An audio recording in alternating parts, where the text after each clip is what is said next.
won't stop. Ain't no power like the power of math, 'cause the power of math won't stop. Ain't no power like the power of math, 'cause the power of math won't stop. Ain't no power like the power of math, 'cause the power of math won't stop. Ain't no power like the power of math, 'cause the power of math won't stop. Ain't no power like the power of math, multiplication rap will put you on top. Revolutionary math. Welcome to Revolutionary Math, the end. Since 1998, we've produced 4 Revolutionary Math video projects. This one concludes our series. Revolutionary Math, the end. Revolutionary math is not a curriculum. It is an attitude and a tactic to respect and expect children and teens to study and learn math. Testing is one of the most important aspects of our program and the very first step in our program. Even a lot of times when you walk into school, the teachers don't pre-test you to see where you are. They pretty much open up the book and chapter 1, here you go, no matter where you are. So our first step is to pre-test the students and assess their math skill level. And again, the median pre-score in 2000, this isn't 99, this is a 2000 statistic, was 4.4. After 6 weeks, we administered that test again to determine what their math gains were. And at the end of the 6 weeks in 2000, we had an average of 2.6 grade level increase. And every year we've had an increase of at least 2 grade levels just after the 6-week program. So it works well in the summertime, as I spoke to some of our students that were going from like the 5th grade to the 6th grade, or maybe going into the 7th grade. This is perfect for them because they get like this math crash course, and as soon as they go into the 7th grade, they're at grade level because they've already gone beyond decimals, they've already gone beyond fractions. In our program, students work at their own pace. So if they can continue, we even had some students in our class go on to geometry. If they can keep going, working with their tutor, and after we check their work and they're doing an adequate job, and actually we want them to do better than adequate, they need to do a on those exercises, and when they do, then they can go on to the next level. And also we let them post-test, and this is Lanita Duke's idea, which I've kind of incorporated in some of my other educational endeavors, is we let them take the test twice. So you take the test the first time, and then you study again for a couple more days, and you take the test again and try to beat your score. And you should see our participants' faces, the confidence. They're like, yeah, I beat my first score by 5 points, or I beat my first score by 10 points. So we take their highest score out of the 2. Paris, are you surprised at how much math you've learned in such a short time? Yes. Why? Because I didn't really know how smart I really was. And now you do? Yes. What kind of math are you doing now? Algebra. Okay, what kind of math were you doing prior to coming into revolutionary math? Like, I was doing pre-algebra. Now, it's my understanding last year you didn't attend school regularly. And yet, although you didn't attend school, your math scores are pretty high. Why do you think that is? Because I think it's because when I did come to school, I was very participant and was paying attention. What can we do as adults and parents to help you beef up your math and reading scores? Maybe, like, if I don't know something, teach me how to do it.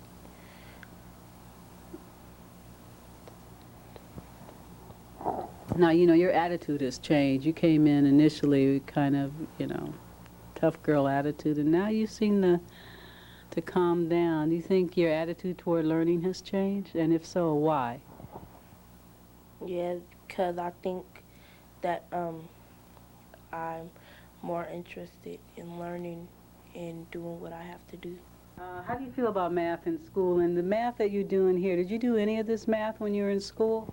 Yeah, I did, but it was like I had to take from where my teacher was putting us in. Like, we were in a different level than what I was in, really, but it was still the lowest math class. But even in our math class, we was only in multiplication, so we didn't get that far. but when we did, it was always like videos or something. So we didn't get that far. So. Well, Sharice, I'm not the smartest person on the planet, but how is it that you can do advanced decimals and you can't do simple math? What's up with that? I don't know. I guess it's just like challenges is for me. And then like when I know that it's something little and simple, that I'll always mess up and I'll get distracted. But if it's something challenged, then I'll always be on top of it and focus and all of the rest of the little things, etc. But today you learned how to do long division. Is that correct? Yeah. And last week you told me you can't do it. Is that correct? Yeah. And what's different today as opposed to Thursday, last week? Today is that I can go on and do some more stuff and get a little higher to percentages, but I can also divide long division. But how come you couldn't do it last week? I could. I was just frustrated last week. How do you think you're going to do on the post-test? Good. I think I'm going to do real good because I accomplished so much that I've never accomplished. And it's like, you can do it, and I'm going to do it. What advice could you give parents and teachers that work with kids how we can do a better job teaching you math? Just stay on top of us, make sure that we got it. Even though when we say that we got it, just make sure and double check that we got it, because most of the time we'll say that we got it just because to get out of it, but really in reality you're going to need that math to get better and do what you need to do in your life as in what you want to be. So I just encourage myself and encourage a lot of students and young kids to just keep on doing and live up to your dream. Why didn't you drop out? We had 2 other girls drop out, and you didn't drop out, and we held you to a really high expectation, didn't we? Mm-hmm. Why didn't you drop out and say the heck with us? Because I felt that it was something that I needed, and as in just dropping out, it wouldn't be no good. That's just like dropping out of math class in school. So I was like, I'm not going to do it. I'm a totally different person. Them people is something that they're going to need that math, and they're going to wish and they're going to pray to God that they had it. But I was like, dang, I wish I was with Miss Duke. And they were like, well, that was my fault. All they can blame is themselves. They can't blame nobody else. The goal for me in this group is to complete my test scores. Complete your test scores? To raise them higher. How are we going about that? What are the things we're doing in revolutionary math to raise your test scores? We're practicing math and doing decimals and multiplication, and it's really helping. Ain't you getting tired of doing all this math? It's really fun half the time, but not the hard work. Now, you think my daughter and I are being unfair to you because we're holding you to a higher expectation, right? We expect you to sit down and do the math. You think we're being fair to you? Yes, I do. What kind of math were you doing in school? I can't even explain the math I was doing because because we was doing over and over the same math over and over. And when I came here, we did different math, and I was like, then y'all taught me how to do this math, and I was like, oh, okay, before I can raise my test scores and go back to the school and show them what I learned. How do you feel when you check your problem and it's right? How does that make you feel? Good. Why? Because it's right. What advice could you give parents and teachers and people like me who are interested in educating young people? What can we do to help you learn math? Give me some math problems like every day and help me if I don't know this, show me how to do the problem. The purpose of this group is to raise our test scores because at the beginning of this group we had to take a test, and at the end of the group we have to take another test, and in between the time we've been practicing on math and all the math that there is to raise our test scores for the next test we have to do. How do you think you're going to do on the post-test? I feel I'm going to do much better than the last test because the last test, it was unexpected. We didn't know we was going to take a test until you told us the day we came in. And from now, ever since that test, I've been having time to practice stuff that's going to be on the test. What are among the things you've learned since you've been here? You've been studying math 2 to 3 hours a day. This is our 5th week studying math, Monday, Tuesday, Wednesday, and Thursday. What have you learned? I've learned I have learned fractions, which is adding I have learned how to multiply and subtract and add fractions. I know how to do more of my divisions than what I didn't know. I know how to do more of my multiplication. I know how to do decimals, percentages, and that's about it. Well, that's a lot right there. What kind of math were you doing in school? We wasn't really doing nothing as far as I could remember, but we did do some like fractions, which is dividing and multiplying fractions. And he taught my teacher. He taught us how to do some decimals, but we really didn't do nothing really. Why didn't you drop out of this group? I mean, other kids are playing in the park, riding their bicycle, hanging out at the mall, and here you are doing math. Why didn't you drop out? Well, the reason why I didn't drop out is because, one, I felt that it could help me on my math, and two, it seemed like it was fun because it was girls that I didn't know at first, and then it got fun during the whole period of time. Rashana, I have held you to a higher expectation than any other kid here. How come you don't quit? I make you do problems over. I tell you when it's wrong. How come you don't quit? Because you might think that I've been really mean to you because I made you do your math problems over and over again until you get it. Furthermore, I put my foot down and had you memorize the multiplication table. You now know what 8 times 6 is. Remember that the first 2 weeks of starting? So, Rashana, what is 8 times 6?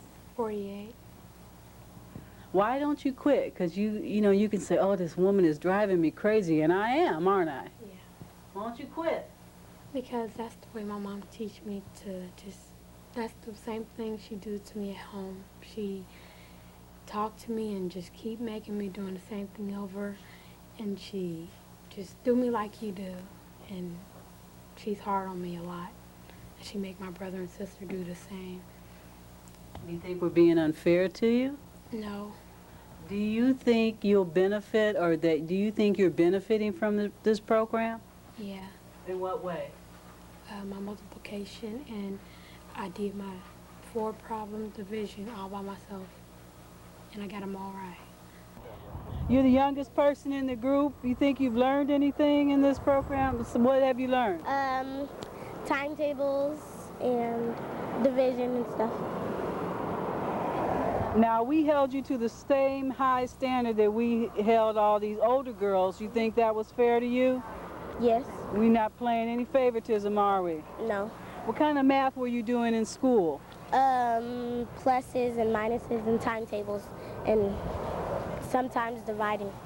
But honestly, you really did a fantastic job on word problems. How come you're so good with word problems? We did it in class all the time. Like in the morning, we used to do it all the time in the classroom. What's the whole goal of this video? To raise mine and the other kids' test scores. You think you're going to raise your test score on Thursday? Yes. Why? Because I've been working really hard. My name is Naya Wilbert, and I learned how to do more decimals and percentages. Now, did you do any of this work when you were in school? Yeah, but they really didn't teach you. They just gave it to you, and then you had to do it yourself. How do you think you're going to do Thursday on the post-test? I'm going to pass. I want to get higher than what I did. Why? Because I worked hard to pull up my test scores. Bobby Jones, you were the only young man in a group of adolescent girls studying math. How do you think they're going to do on their post-test? I think they're going to do a lot better than they did the first time. Hopefully they will. We've done a lot of studying and a lot of working, and they have put in a lot of effort, so hopefully they'll do better because they do deserve it because they work really hard. What do you think is the #1 reason why some of them are having difficulty? Is it memory or lack of knowledge on how to compute? I think it's just a combination of both. I think a lot of them they never really learn the basics in math. If you don't know the basics, it's hard to move on to more complex things. So I think it's that, and sometimes just a lack of concentration. What do you think we can do as parents to help our kids concentrate and get over math, because these word problems are kicking their butts? I think just start at a younger age. Make it like a normal routine.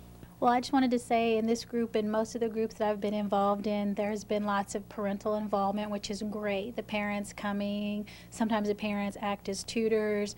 They come speak to the both of us to see what, if there's any discipline problems or any homework they can do. So 2 things that I noticed about our children is that they don't know their multiplication tables, which is very important. So even if you have to get these little flashcards and flash them, that's really hurting our students because they can't move on without the multiplication tables. They need to memorize them. They have these slick little ways of getting around it, but they really need to do it. And the other problem is retention.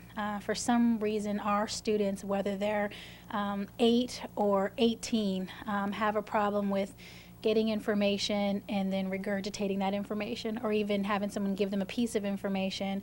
They need to put it in their head and come out with an answer to compute. They're just unable to retain information. So you tell them one thing, 2 times 2 is 4. 10 minutes later, they forgot what 2 times 2 is. So I think at home, parents need to practice. So I think learning the multiplication tables will help with the multiplication problems and the retention problems. And, you know, I know it might be boring for the kids, but everybody knows the words to Ludacris's new song and P. Diddy's new song. So why not rhyme the multiplication tables to whatever these songs are? Because it amazes me in the car, these kids are screaming at the top of their lungs all the lyrics to the brand newest song that they heard once on the radio. So if they can listen to a song once and get all the words, and they can get their multiplication tables down. So parents, just that repetitive action, you'll notice a change in their math scores, and also a change in just their daily lives. Being able to retain information will help them in reading and science and math, but that's a horrible handicap to have to go into high school, for instance, and not know your multiplication tables and not be able to retain information for a long period of time. Is it frustrating for you to be the producer, to be the teacher, to be the group leader, to be the disciplinarian? This is revolutionary math, the end. How do you feel about that? We give up. No, I'm not frustrated at all. I think this is a great experience, and I'm going to miss revolutionary math, but I feel like we're going out with a bang. How do you think they're going to do on their post-test on Thursday? They're going to do great. I think we've been studying hard. They've been given 110%. We've got our fingers crossed, and I think we're going to go in and knock out that test. You don't have any remorse that this is the last revolutionary math due to funding? As I said, I'm sad that this is the last revolutionary math. Ironically, this is the hardest revolutionary math that I had to work on. The other ones weren't so hard, but this is a great program. And what angers me and frustrates me is not so much, you know, the program and the kids, but what angers me is other programs that are supposed to have these types of results, the consistent results and positive results our program has, and they get money left and right, and they just blow through it. They mess it over. They're in the paper. Well, Revolutionary Math is a program that works, and it's so easy. Anybody can implement this. I mean, parents can implement this type of Revolutionary Math program in their home with their students. So I'm sad that in the last 4 years, the mainstream hasn't picked it up and exposed more children to it, because we can only work with so many young people. So hopefully the end won't have to be the end. Maybe someone will see this and we can keep going.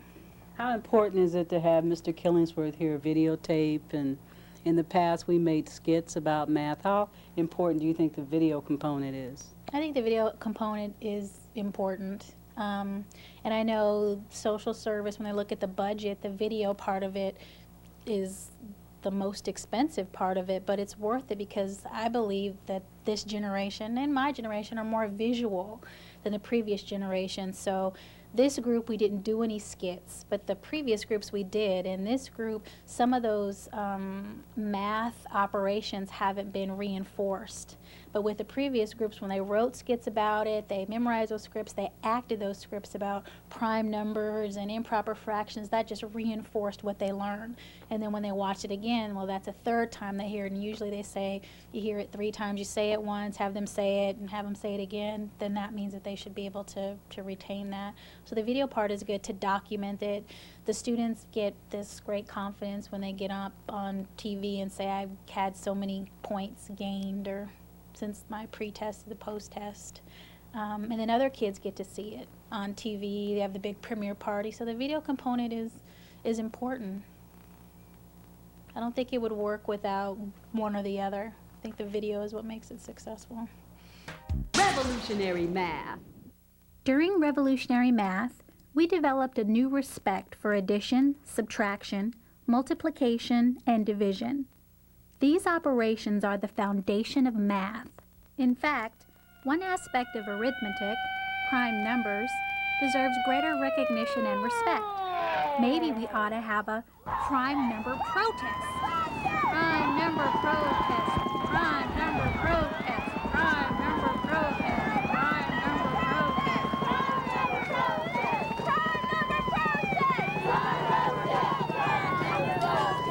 Excuse me, numbers, why are you guys protesting this afternoon? Well, we are prime numbers and we feel like we're being neglected. How so? Why are prime numbers so important? Well, to be a prime number, you must be divisible by only 1 yourself. Like me, I'm the number 5. What numbers divide evenly into me? 1 and 5, so you're a prime number, number 5. You see, most people think prime numbers are all odd numbers. That's not true. I'm an even number and I'm prime. I'm prime and I'm bad. Prime number protest! Prime number protest! Prime number protest! Prime number protest! When you see a prime number, you know you cannot reduce any further. Prime numbers help you factor easily. I'm prime and I'm bad. How can we use prime numbers in our day-to-day math problems?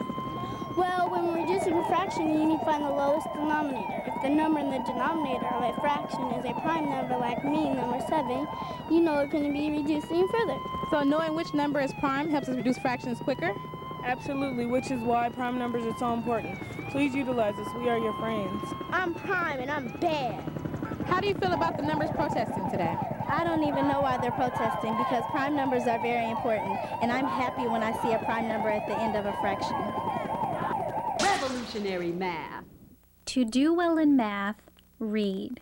To make math easier, read. To prepare your mind for math, just read. To do well in math, read, read, read. To do well in math, read. To make math easier, read. To prepare your mind for math, just read. To do well in math, read, read, read. Marquinda and Jessica, they are all the way live. Their grades went up a score of 3.5.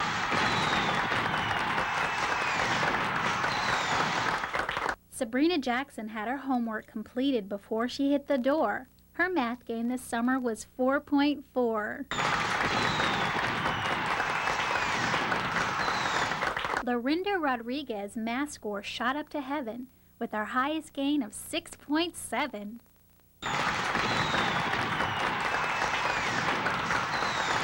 Our society has become quite complex, and in the market for jobs, the skills required are very demanding. You no longer can drop out of high school and go to work and make enough money to raise a family. For middle income families, people who have college educations, both parents, both mother and father have to work to survive in this country. For low-income parents, for low-income families, if you don't have good math skills, I mean very good math skills, computer skills, read and write well, you will be kept at the bottom of the employment ladder in this country forever. Because the job that you used to be able to go into and just use muscle or end up on the wrong end of a broom and still make enough money to take care of a family, those jobs have disappeared and are disappearing quickly. The only jobs that are left here that you are able to get into or move into that will allow you to raise a family or to take care of yourself or to remain independent are jobs that demand high skills. We have turned into a country that's made up of jobs that are either high skill or low skill. And the jobs that are low skill do not pay much money and have very few benefits. This is what we did. We incorporated urban slang to define mathematical terms, such as calling an improper fraction a jacked up fraction. We started Show You Right Math, where students demonstrated knowledge of various mathematical processes to each other during study group and in the classroom. Making Math Real involved community residents as guest speakers who shared how they use math in their occupation. Putting your work in was our most successful component. We created situations and circumstances where students reviewed and performed math in study groups. Finally, we memorized the multiplication table with a rhyme and original music. By approaching math in a radically new and different way, revolutionary math proves that urban children of color can learn. Furthermore, it proves that our children want to learn. The real test is whether they can take what they've learned in small groups and apply it in the classroom. You approach these children as if they had a brain. You approach these children as if they had good sense. You didn't presume that because they didn't wear the fanciest clothes around or because their father's name didn't begin with a doctor and their mama wasn't part of a country club or a sorority that they were dumb. You thought these children could succeed. And I think that that's primary in working with children as well as with adults. If you believe children can do well, normally they will do well. You thought that they could do well in math. Beyond that, you were committed to making sure that you gave them everything that you had to ensure their success. That combination normally results in a successful educational experience for a child. When Tina first got in you guys' program, the school was letting me know that Tina was bringing home A's and B's and doing just great in school. But then when you guys got with her and started to go to the school and come to find out, my child was way under level. I mean, you know, they were just passing her along. They were just sending her on through school, you know. And I appreciate you guys coming and letting me know that, because I'd have been thinking my child was doing fine and she really wasn't. I'm proud of her. I really am. I mean, because that way it made me feel that she actually went up in there, and because she had the extra help, she actually learned it. So I'm really proud of her. Revolutionary Math, the